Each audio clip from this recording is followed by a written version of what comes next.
Hello everyone, welcome back to IndianCoding.com. Today we are going to study about C++ syntax. Let's break up the following codes to understand it better. So here I have used one example. So let's see how we worked on it. The first line we are having is include IOStream. So is a header file. It is a header file library that let us work with the input and the output object. So such as C output. So here what is C output?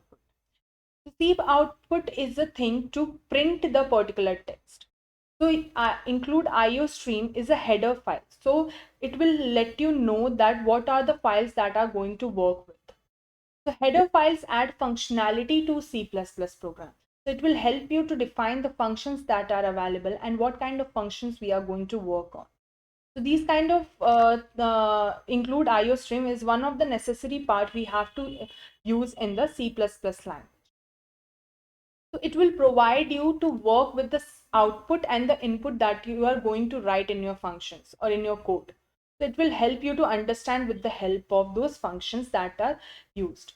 So C++ will definitely include IOStream, so it will define you the functionality. The second one we are having is using namespace. That we use it because it uses the name for the objects and variable from the standard library. It usually saves all the objects and the variable that are available in standard library. So we have to mention the library over there. Okay. The third one we are having a blank line. Why we use a blank line? So in that case, CSS ignores the white space. Whatever, how much amount of blank line you will provide, the CSS C++ will ignore that particular line. Okay. So in that case, there is no use of giving any blank space. So as much as you give, the C++ will definitely ignore that blank line that is available over there. So that's how you can create in case of the C++. Now on screen, you can see that the output is similar. Okay, there's no changes. So if you remove this white line also, the output will be similar. So that's how you can work on.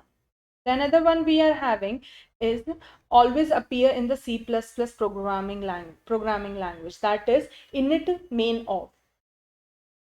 So in that case, what happened? This is called a function, and any code inside its curly bracket will be executed. So whatever you will write in this curly bracket will be executed on the screen. So whatever the text or the code you want to execute on the screen, what are the things you want to write on your website will be written on this curly braces only. Then only those things will work as a output. Okay. Another one we are having is cout. So cout is an object used together with the insertion operator to output or to print text. Cout usually help you to print the text, whatever you want to write. So here on screen, you can see that I have written hello world inside the cout. After cout, we have to mention the insertion operator. Then only it will let you know that we need to print this particular text. So after writing the cout, you have to mention the insertion operator. Then you can write all the text you want to. In case of the cn, you have to mention the opposite sign of the insertion operator. So these are the two kinds of details that are available inside the cout. So after writing the cout an insertion sign, you have to write the text that you want to print.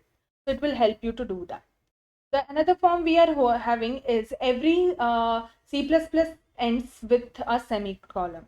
So whatever the statement you are going to use, it will end with the semicolon only. You can see on the example that I used a semicolon everywhere almost. So return 0 ends the main function that are available here. So these are the kind of details that are available.